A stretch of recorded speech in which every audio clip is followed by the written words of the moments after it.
Sosial Tədqiqatlar Mərkəzində Prezident İlham Əliyevin Azərbaycan Milli Elmlər Akademiyasının 80 illik yubileyindəki çıxışına həsr olunmuş sosial və siyasi elmlər müasir çağırışlar qarşısında beyin mərkəzləri, akademik elm və universitetlərin vəzifələri mövzusunda dəyirmi masa keçirilib. Tədbirdə sosial və siyasi elmlərin müasir dövrdə qarşısında dayanan əsas çağırışlar, elmi tədqiqatların dövlət siyasəti ilə uzlaşdırılması, elmin strateji qərarların formalaşmasında rolu və akademik mühitin qlobal proseslər fonunda məsuliyyəti geniş şəkildə müzakirə olunub. Dəyirmi masanın giriş sözü ilə Sosial Tədqiqatlar Mərkəzi İdarə Heyətinin sədri, millət vəkili Zahid Oruc açıb.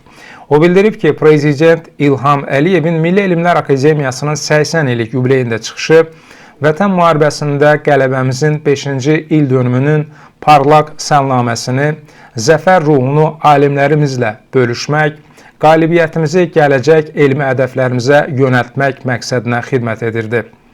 Dövlət başçısı savaşı elmlə qazandığımızı bir daha dünyaya bəyan etdi.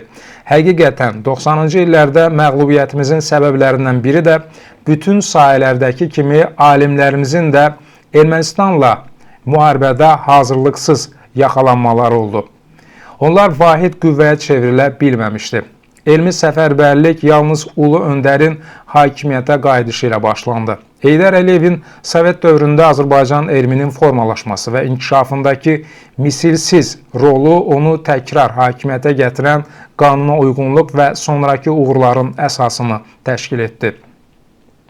1993-cü il sentyabrın 21-də akademiyaya gələn lider ölkəmizin xaosdan çıxarılmasında bir zamanlar yetişdirdiyi alimlərə güvəndiyini göstərdi. Ulu Öndər elmi müstəqil dövlət quruculuğunun tükənməz sərvəti, milli mədəniyyətin və intellektual kimliyin özülü, iqtisadi, texnoloji və siyasi suverenliyin qarantı, düşmənlə savaşda güclü ordu sayırdı. İndi suverenliyimiz şanlı ordumuzda milli universitet və tədqiqat institutlarının, elm adamlarının üzərinə qoyulur. Şərəfli missiyadır. 44 günlük elmi zəfər savaşlarının da rəhbəri Ali Baş Komandanımızdır. Tədbirin digər iştirakçılar qeyd ediblər ki, Prezident İlham Əliyevin çıxışında Azərbaycan dilinin qorunmasının vacibliyi xüsusi vurğulanıb. Dövlət başçısı qeyd edib ki, dilimizin saflığının qorunması hər bir Azərbaycan vətəndaşının vəzifəsidir. Dövlət, alimlər, dilçilər, yazıçılar, şairlər, jurnalistlər və siyasətlə məşğul olan şəxslər bu məsələyə ciddi yanaşmalıdırlar. Prezident xatırladıb ki, bu məsələni 10 il əvvəl də qaldırmışdır və lazımi tədbirlər görülmüşdür. O əlavə edib ki, Azərbaycan dilinin qorunması milli kimliyin zəifləməsinə səbəb ola bilər. Dövlət başçısı tarixi və mədəni irsimizə diqqət çəkib. O bildirib ki, Azərbaycan xalqının əsrlər boyu yaşadığı coğrafiyada milli dəyərlərini qoruması dilimiz sayəsində mümkün olmuşdur. Prezident qeyd edib ki, bəzi hallarda dilimizə xarici müdaxilələr edilir və buna heç bir əsas yoxdur. O əlavə edib ki, alimlər bu məsələdə dəstək göstərməli və gələcək nəsillərə örnək olmalıdır.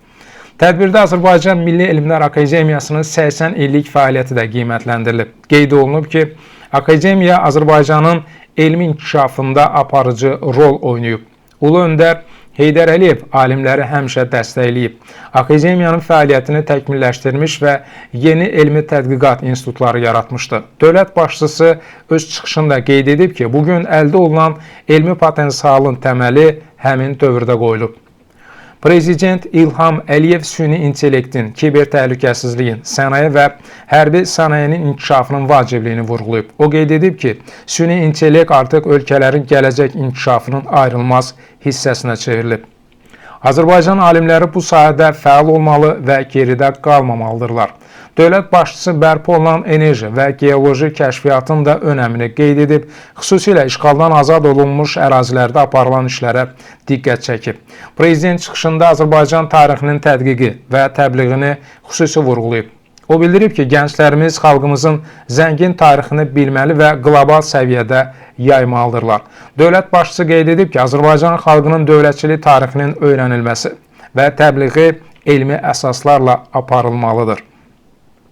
O əlavə edib ki, tariximizin təhrif edən saxtalaşdırmalara qarşı elmi mübarizə aparmaq alimlərin və ictimai təşkilatların əsas vəzifələrindən biridir. Toponimlərin qorunması məsələsi də müzakirə edilib. Prezident bildirib ki, Qərbi Azərbaycanda toponimlərin böyük əksəriyyəti Azərbaycan mənşəlidir. Dövlət başçısı xatırladıb ki, bu məsələlər Çar Rusiyası dövründə də tarixi sənədlərdə öz əksini tapıb. O əlavə edib ki, bu sayədə fundamental elmi tədqiqatlar, kitablar və bukletlər hazırlanmalıdır ki, həm gənclərimiz, həm də dünya ictimaiyyəti həqiqəti bilsin. Tədbirdə həmçinin Prezident İlham Əliyevin post-müharibə dövründə texnoloji inkişafın vacibliyini vurğulaması da geniş müzakirə olunub. Dövlət başçısı qeyd edib ki, müasir elmin iqtisadiyyatın, sənayinin və dövlətin strateji inkişafının təməlini təşkil etdiyini vurğulayıb. O əlavə edib ki, elmi nəticələrin real sektora inteqrasiyası milli inkişafın əsas göstəricilərindən biridir. Tədbirdə iştirakçılar qeyd ediblər ki, Prezidentin müəyyən etdiyi strateji istiqamətlər Azərbaycanın elmi potensialını gücləndirir. Bu istiqamətlər gənc tədqiqatçılar, universitet professorları və akademiklərin fəaliyyətində əsas prioritet olmalıdır. Tədbirin sonunda vurğulanıb ki, elmi fəaliyyət gənc tədqiqatlar üçün həm bilik mənbəyi, həm də milli inkişafın aparıcı dayağıdır.